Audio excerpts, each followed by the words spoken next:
All right, resting above our chin. Here we go. Anyhow, thank you for coming here. My name is Jared Daniels. I'm the CEO of the Global CCS Institute. For those that don't know the Institute, it's a nonprofit organization, and our mission is to advocate the appropriate role of carbon capture and storage alongside all the other technologies that we're all working together on to mitigate climate change. As we heard in the prior panel that my colleague Glaude moderated just before the break here, we heard about how you can apply CCS in some hard-to-abate industries such as steel and shipping. We've got a distinguished panel here today, and the conversation for the next 40 minutes or so is the role of carbon capture and storage in the cement industry. Globally, the cement industry is responsible for on the order of 8% of global emissions, and there's much that can be done to decarbonize it in terms of process efficiency and using electricity, but the process emissions require carbon capture and storage to be part of that overall optimized solution set. So that's our conversations. We've got Dr. von Achten, who is CEO of Heidelberg Materials, Claude Lorea, who is with Global Cement and Concrete Association, Brad Crabtree, who is the Assistant Secretary at the U.S. Department of Energy's Office of Fossil Energy and Carbon Management. And so we've got representatives from industry and government. We don't have a financier on the panel, but we do in the audience. So again, hopefully we'll have a good conversation here in terms of what's the role of carbon capture and storage in the cement industry. So with that as the brief introduction, I'd like to hand the chain-based microphone over to Dr. von Achten to perhaps give us a few minutes of explanation from your perspective of your industry and how CCS fits in, please. So how does that, like this, or? Oh yeah. Okay, that's good. If you can, thanks a lot for the invitation, first of all. As you said, for the industry as a whole, a couple of years back, it was a little bit blurry of how we would deal with this whole decarbonization issue. And since then, I think we've learned a lot, not only as a company, but also as an industry. That's why the GCCA has developed the roadmap on the back of many initiatives in the countries and in the companies. I think the key point from our perspective as Heidelberg Materials to understand is we know that we've figured out a way how to fully decarbonize the product, which is, I think, great news. But there are different steps. As you said, there are the more traditional levers that everybody has been used to in the past. You know, getting the clinker factor down, getting the alternative fuel rate up, using other cementitious materials like pozzolan, calcined clay, all of that, it's somewhat known. Carbon capture, utilization and storage was not known to the industry at all. Now, how did we come up with it? I had maybe the advantage 12 years back to work in North America, and at the time in Saskatchewan there was a huge project in Canada on the decarbonization installation. I think they spent $1 billion for this installation to decarbonize at the time the coal-based power production. And that's where I first got to know carbon capture and utilization and storage. And then I thought, what the heck is going on? At some point, this needs to also work for our industry. And I think the CCS Institute has actually some roots to that project, if I understand it right. So since then, we've worked a lot with many of you involved here in the room to try and make it possible for the cement industry. And I'm very grateful to our Norwegian colleagues that have really gone out of their way, including some, Bellona, for example, and others, helping to get the whole supply chain around carbon capture and storage working. Because it's not only the technology of carbon capture, you need to figure out, by the way, there are 5, 6, 7, 8 different technologies on carbon capture. We talk about the carbon capture, there are 5 or 6 different technologies already there. Then you need to figure out the infrastructure, then you need to figure out the storage, then you need to figure out the financing, then you need to talk to the governments whether they are willing to fund, or at least setting the framework. Then you need to talk to your customers. Is there some demand for these green products? Then you may need to talk to the financing side. You want green financing for this. So it's a massive undertaking to set up some of these projects.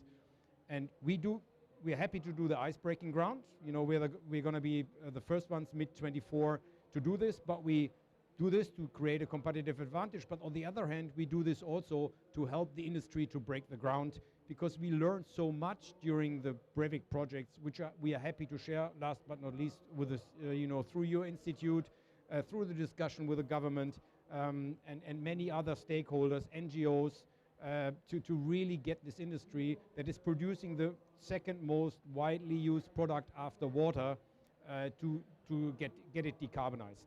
And that's also why this COP is interesting. You know, everybody thinks this is a European problem. That's when I first talked to Brad. You know, it's not a European problem. The US is now overtaking Europe in its aggressiveness to get it done.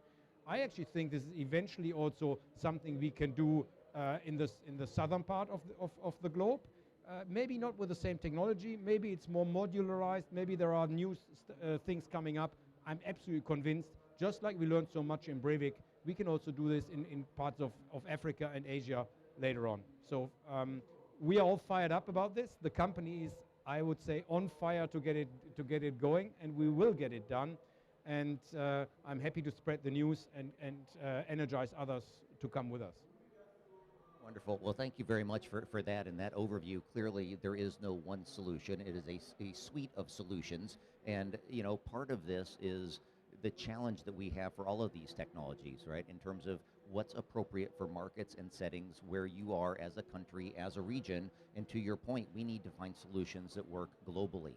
Given that a market and a business case do not exist for adding this on currently, that's a role for policy in terms of closing that gap for application of all of these technologies. And Brad, you're here on behalf of government, again, an appropriate government role. Could you take a few minutes just to summarize the current policy under the Biden administration and what you've been given by Congress in the United States in terms of policies now existent in the U.S. that can support carbon capture and storage in general and application in the cement industry in specific? Great, thanks so much.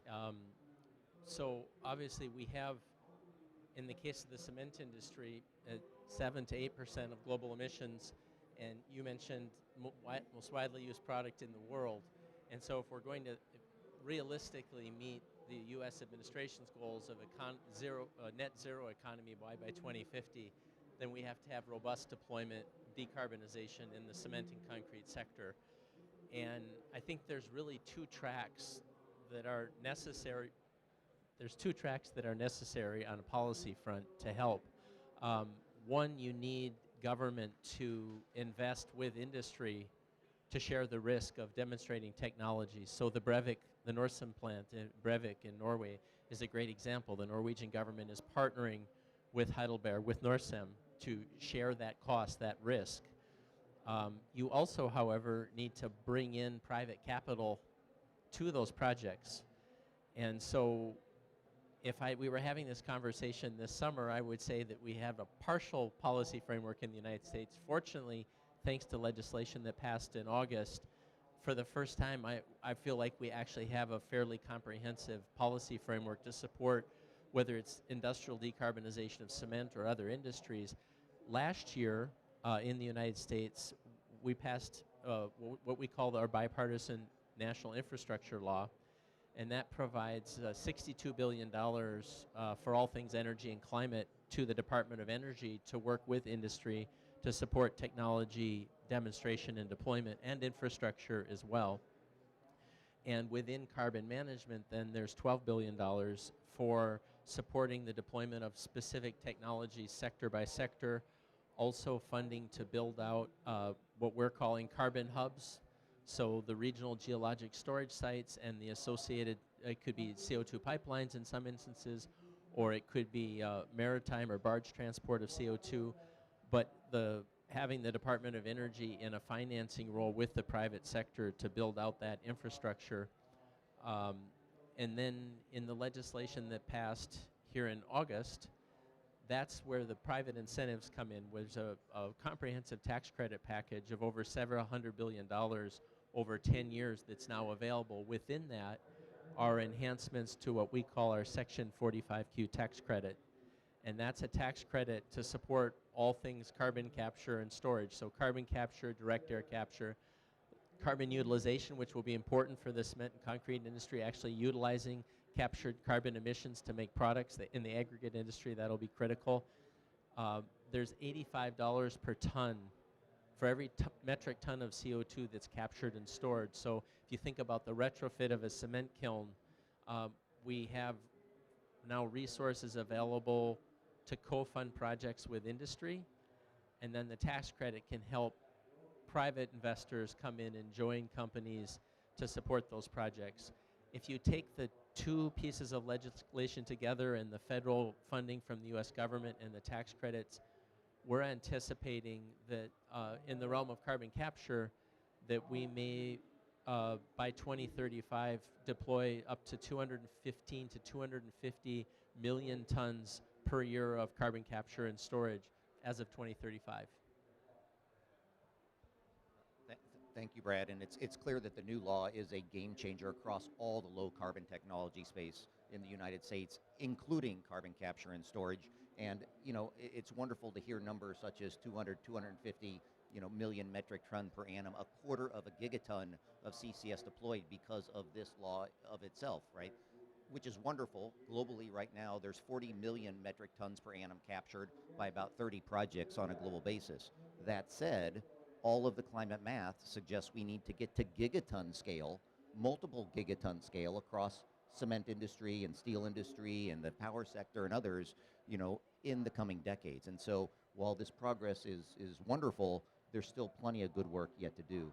Part of that requires that strategic vision of how all these various pieces fit in, what's the appropriate role for CCS alongside all of the other technology options, and specifically in the cement industry. Claude, I know your organization, Global Cement and Concrete Association, has a 2050 roadmap and a vision of what your industry looks like.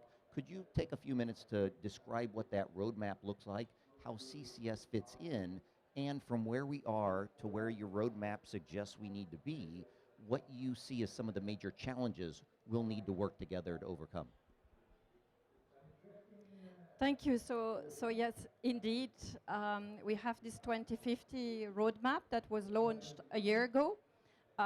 We have actually moved a long way since as an industry, and last year we were at COP to present a roadmap. This year we are really to present what have been the progress and the action that our industry has taken since.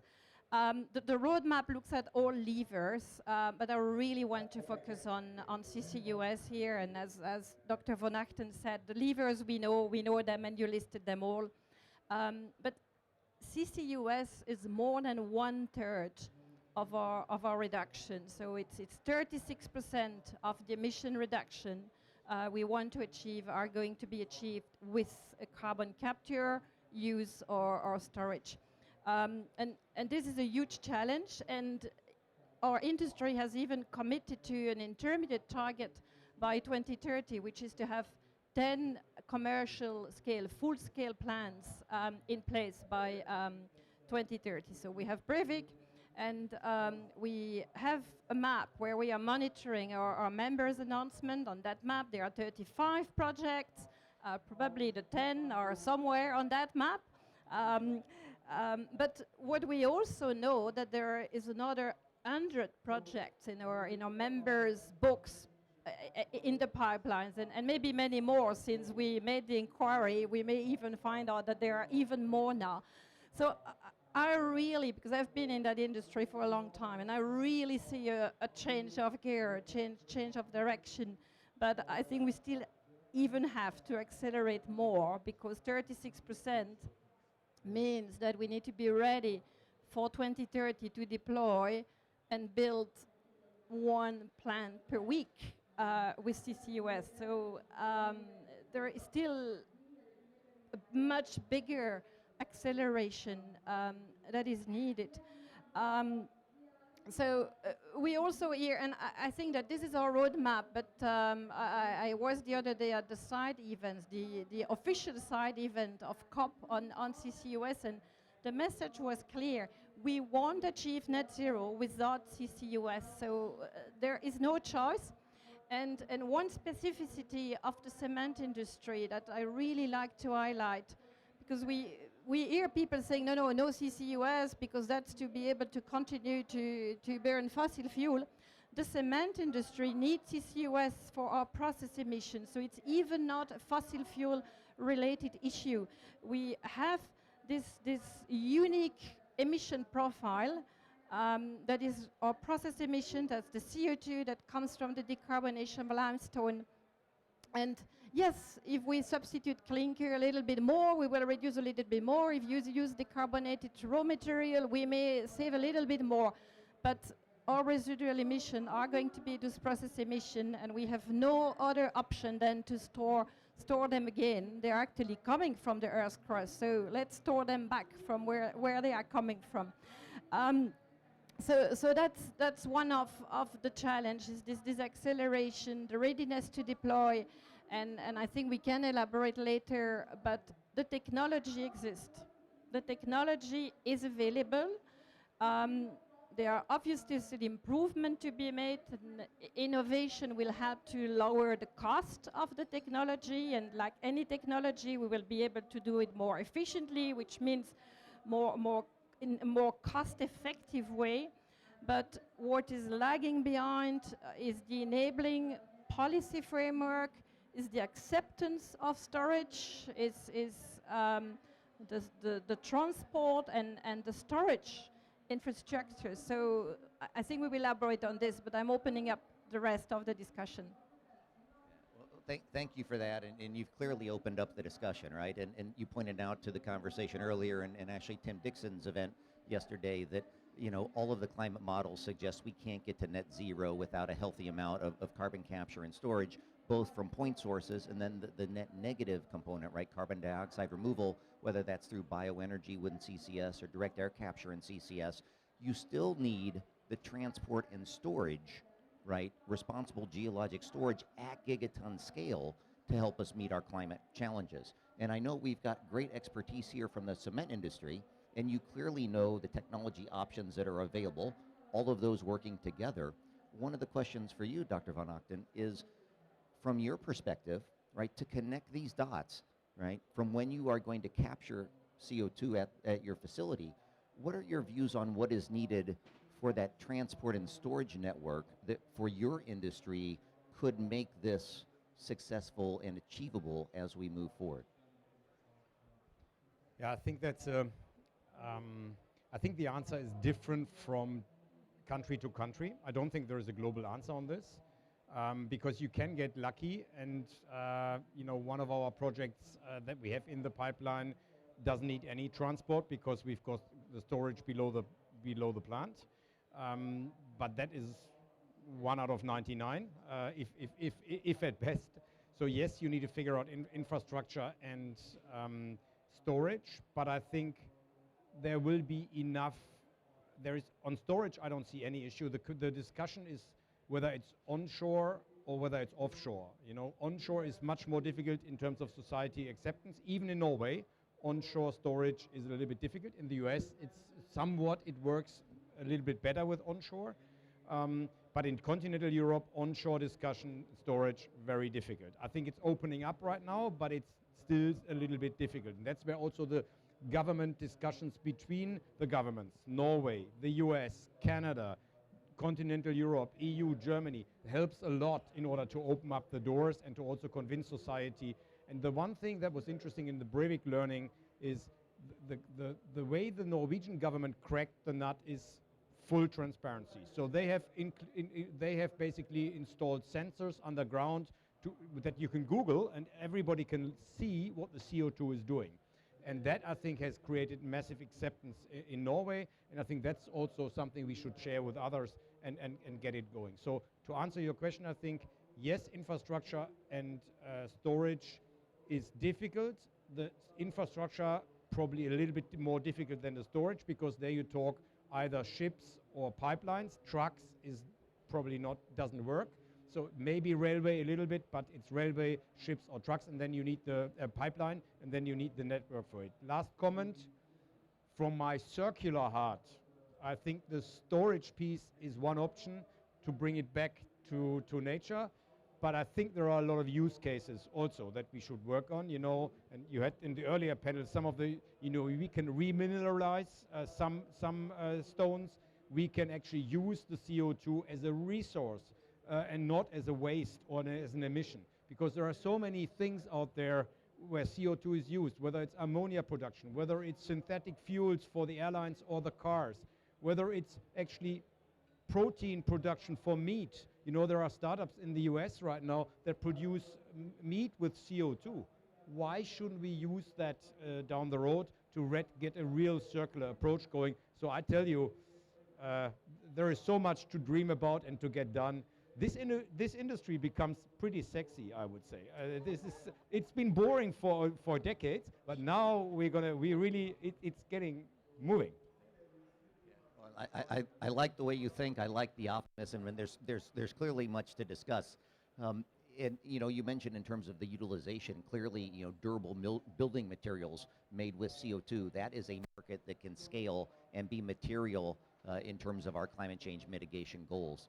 What you mentioned, you know, putting these pieces together, this brings me back to my 28 years at the Department of Energy and the fact that, you know, government policy can enable investment. Industry is going to build, own, and operate this, and this is collectively going to get us to the scale of the climate challenge. And so I know that one of the mechanisms that Brad, you in behalf of the Department of Energy, and Claude, you in terms of GCCA, are working together is through the Clean Energy Ministerial, their CCUS initiative, and this is a collaboration of 14 countries working together to accelerate deployment of CCS. And they recently had an agreement with Global Cement and Concrete Association. Could both of you, from your perspective, sort of just describe what that is, where you see the value and opportunity, and what you're both excited about working together on behalf of a global industry and on behalf of a collection of governments that are at the forefront of our climate change mitigation approach? So we had agreed I would explain what it is, and Brad would complement. So yes, we announced this agreement, and it's a cooperation agreement that we signed between the Clean Energy Ministerial and the GCCA, and that was signed and announced in Pittsburgh about a month ago. The purpose, really, as I said, we won't make this happen without the government. So what we wanted to do was to partner with 14 governments that are really leading and paving the way to help us to deploy and to scale up the CCUS. But as we said, it's not only a technological issue, so we also want to work together on how do we develop the right policy framework. So what are the good models that we can share, what are the good ideas? How can we develop this transport and storage? Even for use, we need a transport or we need an infrastructure.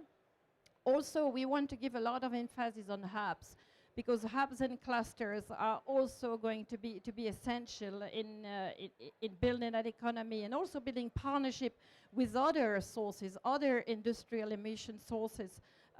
So we're also working a lot, and you also have the Clean Energy Ministerial has also an agreement with OGCI, the oil and gas initiative, and they are doing a lot of work on hubs. And then finally, we also want, through this collaboration, to help to develop the right financial incentive, because certainly now we need this help and this support from government to keep helping to de-risk and keep having the investment done. More broadly, we also want that initiative to help advocate CCS so that it is a safe and effective solution. So we don't only want to focus on the cement industry topics, we want to more broadly collaborate on promoting CCS as a solution and to get to net to zero. It was just announced a month ago. We have a lot of actions. We have started to think, okay, how do we do all now what we have committed to do together? We will certainly launch a series of webinars, workshops, where we want to invite other governments, show good examples of policies. And our first action was actually to work together with those governments at COP to make sure that CCS is high on the COP agenda, and that discuss with CCS. I think we could have done better, I'm sure, but when I look at the amount of CCS events we can say we have it on the agenda, and I also want to congratulate the Global CCS Institute to have this through as well. Thanks, Claude. And I think you really covered the landscape well. What I would simply add is that when you think about the governments that are participating in the Clean Energy Ministerial, and then you have GCCA that's catalyzing leadership across an entire industry globally, it makes for a really excellent partnership. And hopefully we can accelerate. Innovation and learning is occurring anyway, but I think this partnership is a way to accelerate that. And again, you know, on that line, right, time is not on our side on climate, and the more that we can work together to accelerate all of these low carbon options, the more successful and better off we're going to be. Part of that is effective policy tools that can enable markets and it can enable investment in some of these capital intensive approaches, right? If it's in the CCS industry, whether it's in renewables or nuclear, you know, this requires a marketplace and it requires, you know, capital to flow to all these technologies and their deployment. One of the questions for you, Dr. von Achten, and perhaps for Claude, from the industry's perspective, in terms of market drivers, in terms of policy tools, are there any that really come to mind in terms of which would be the most efficient and effective? Is it government procurement for, you know, low carbon product? Is it, you know, what are your thoughts in terms of what would help with that acceleration in terms of rapidly as possible moving these technologies forward?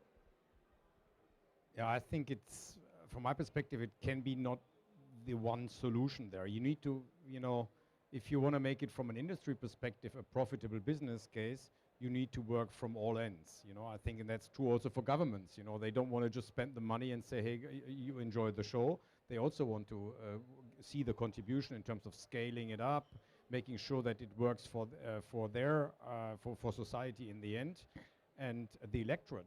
So I think in that respect, for us, we look at it from a couple of different angles. One, is there a framework in place that incentivizes the investment? And that can be either through what Brad has described for the DOE, the government in the US, a tax credit scheme combined with some initial funding that he described.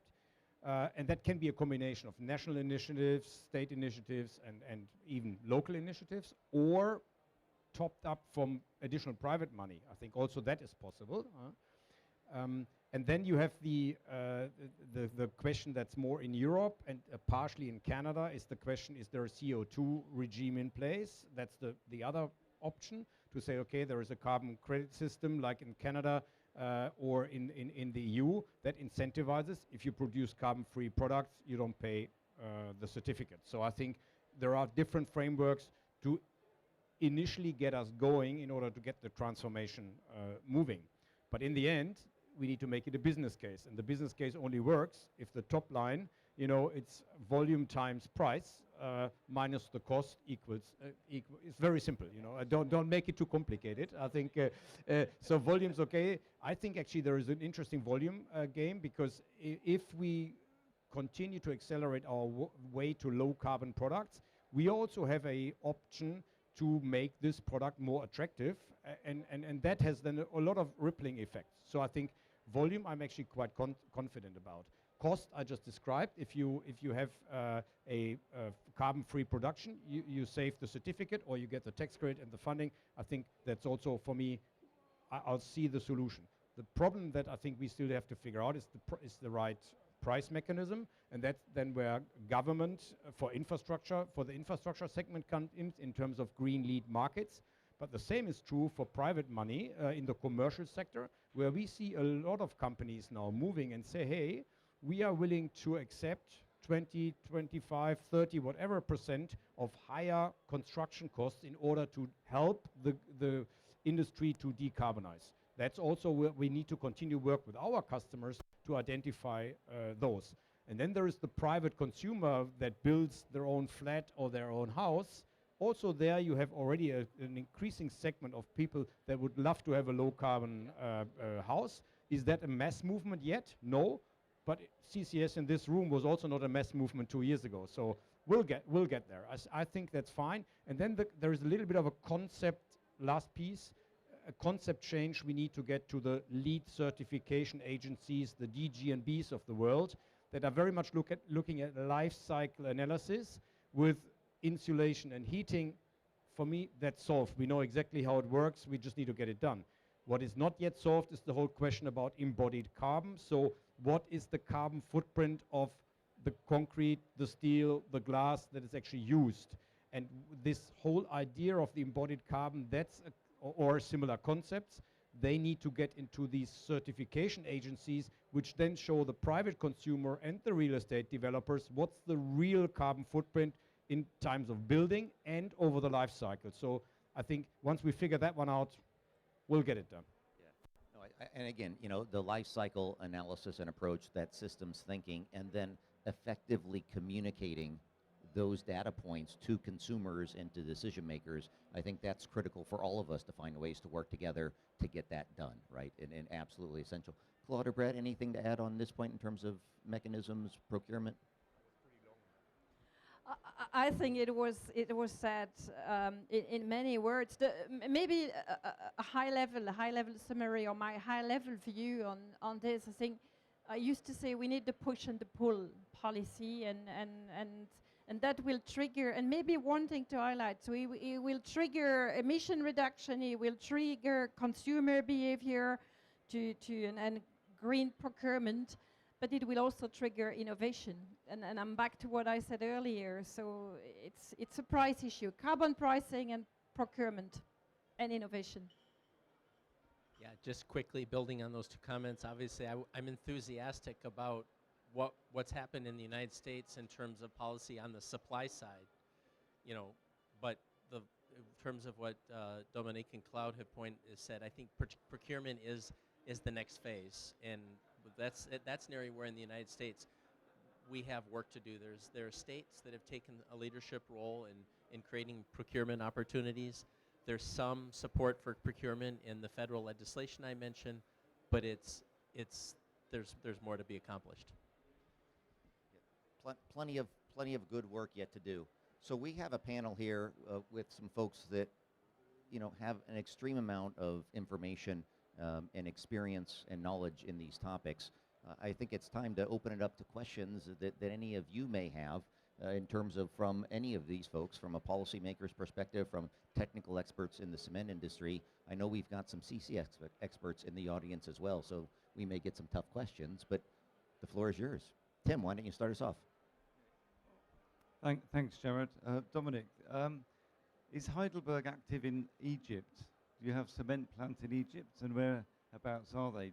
Get interested in, there is geological storage potential in the Western Desert and offshore of the Nile Delta in this country. So I'll be interested if you're active here and if you've got any advice for the Egyptian cement industry if they're in the room. Yeah, as you know, you're right. We have a fairly sizable operation in Egypt. Actually, we had a dinner with our GM last night around exactly those issues. I think let's be realistic about it. To go full steam ahead now with carbon capture in Egypt, given all the other issues that the country has to deal with, I think let's be realistic, guys. I think we should not overwhelm Egypt with a need to push it as the first top priority. I think there are many other low-hanging fruits that we are trying to pull in Egypt and that can be pulled. We are now installing middle of next year, going online, the largest waste heat power plant in Africa, which is, just taking the waste heat from our kiln production, basically getting rid of fossil fuels on the electricity and getting rid of the grid, because the grid in Egypt is under stress.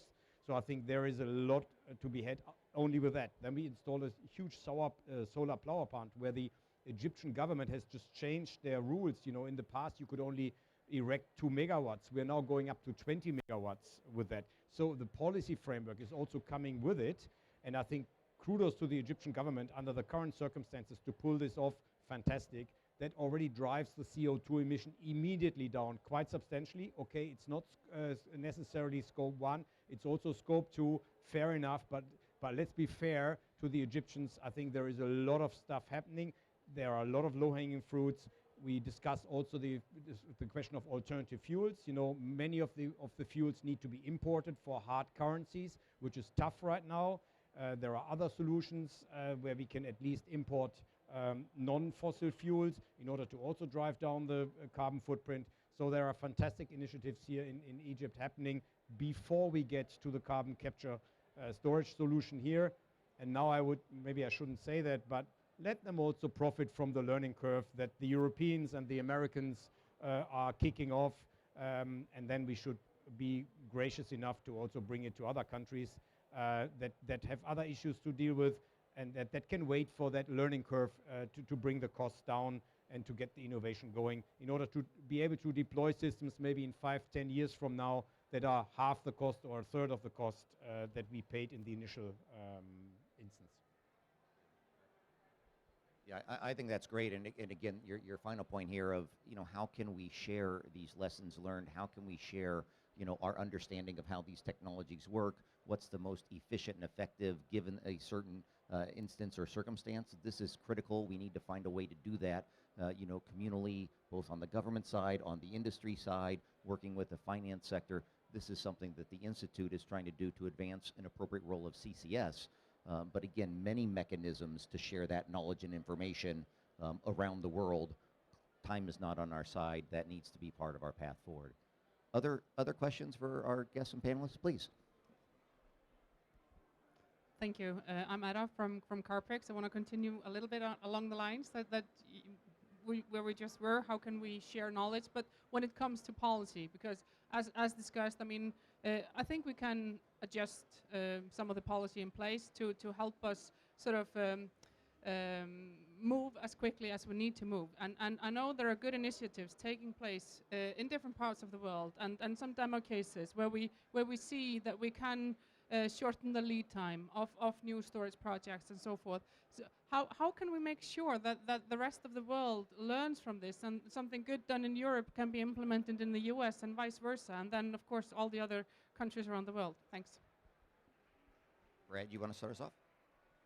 Yeah, for one, what Dominik said about in the context of sequencing this in Egypt and allowing the Egyptian cement sector to benefit from the learning curve. One of the things that's important to recognize is that if you look at, for example, offshore wind in Northern Europe and incentives that were put in place, very significant investments by national governments in the technology, the United States is now benefiting, and other countries are benefiting from the cost reductions. We saw that with solar in Germany. There's a debate about how Germany structured its solar incentives, but the reality is the whole world now can develop solar energy cheaper as a result of those investments. I'm hopeful that that's a real phenomenon. And that's not the same thing as there's obviously a debate here at the COP about resources, but one way of helping developing countries is to bring the costs down, and that's also very critical. And the other thing, I guess, in terms of accelerating the learning, I actually think it's less important where the first generation of projects are developed, much more important that they are developed, because we're very good at learning from each other. I mentioned earlier that some of the things we have in our infrastructure bill were directly inspired by leadership here in Europe, and I've heard from many companies and some public officials in Europe that the tax credits in the Inflation Reduction Act may prompt similar incentives in their countries. I think that it's both mutual learning and beneficial competition. Competition in the best way, not where we all have good outcomes as a result of that, and that can also carry over to developing countries.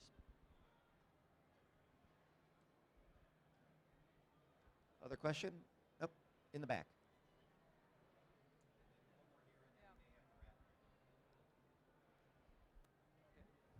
John Knudsen, CCOS Aker Carbon Capture. To Heidelberg Materials, you joined the First Mover Coalition already last year.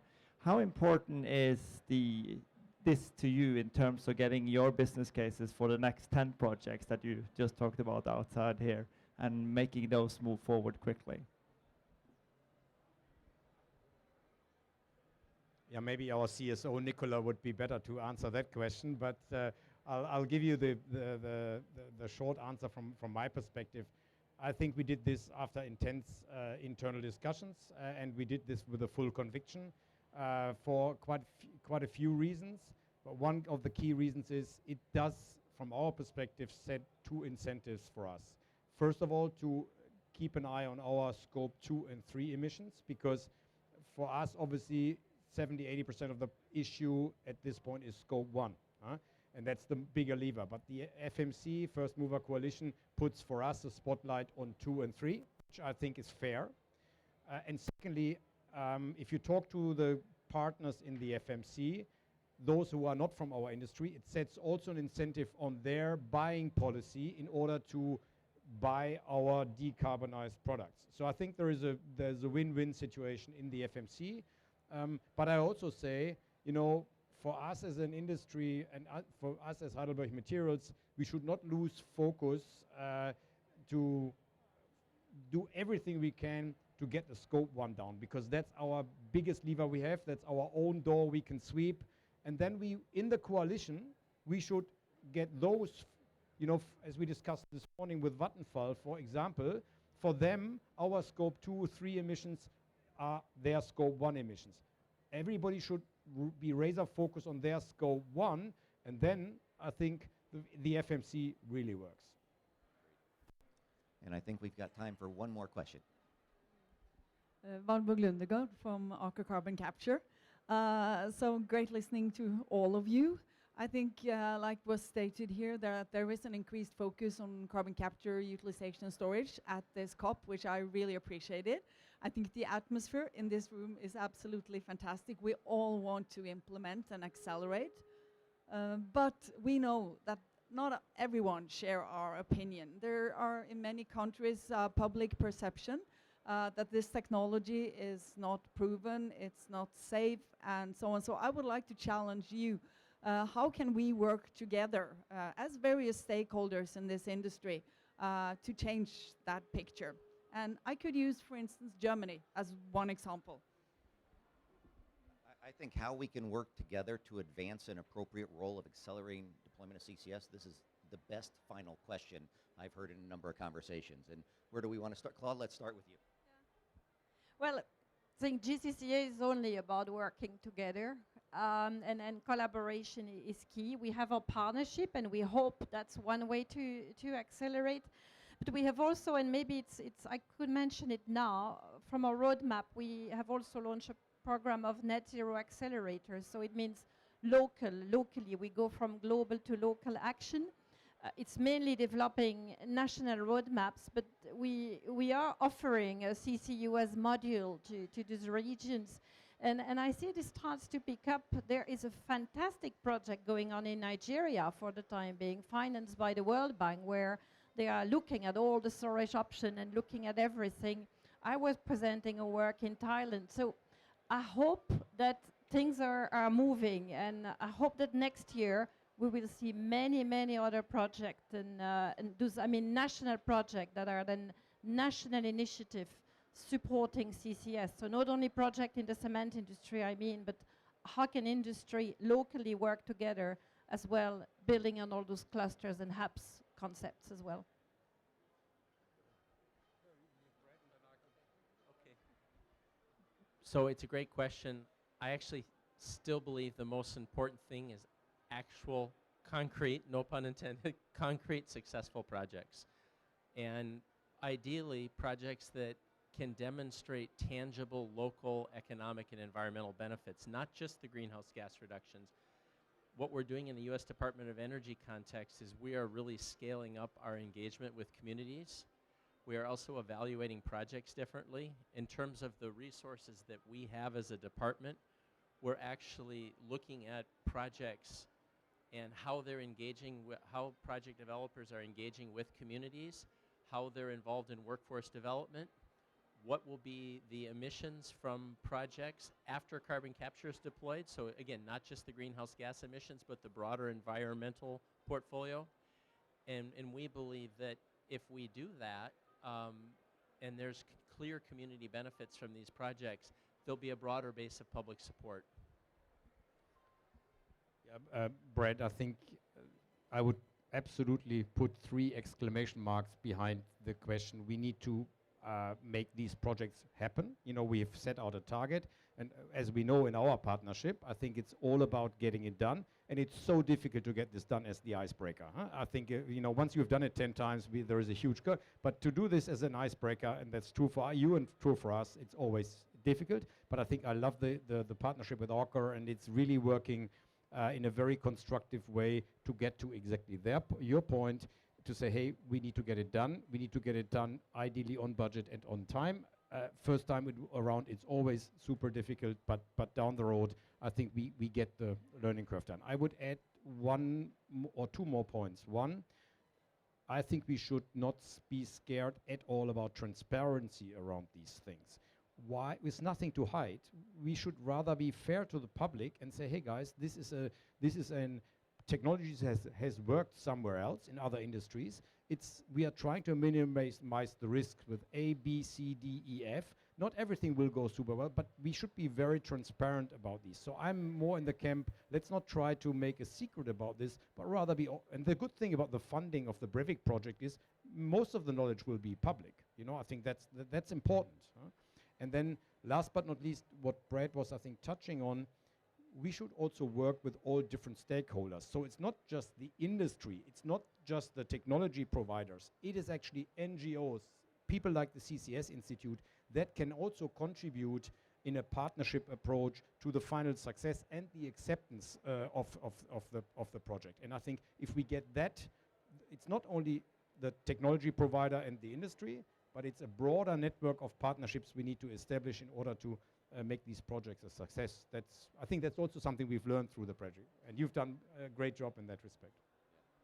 And what a fitting way to wrap up a truly exciting and inspirational conversation here. It fits with the theme of the comp in terms of ambition to action, getting projects up and running, working together, government, industry, technology providers, sharing those lessons, communicating that out to the public, right? That's what it's going to take to get accelerated deployment to the gigaton scale to help mitigate global climate change. And so thank you for your time being part of this conversation today. Thank you to our panelists here to lead our discussion. Could you please join me in a round of applause for our guests?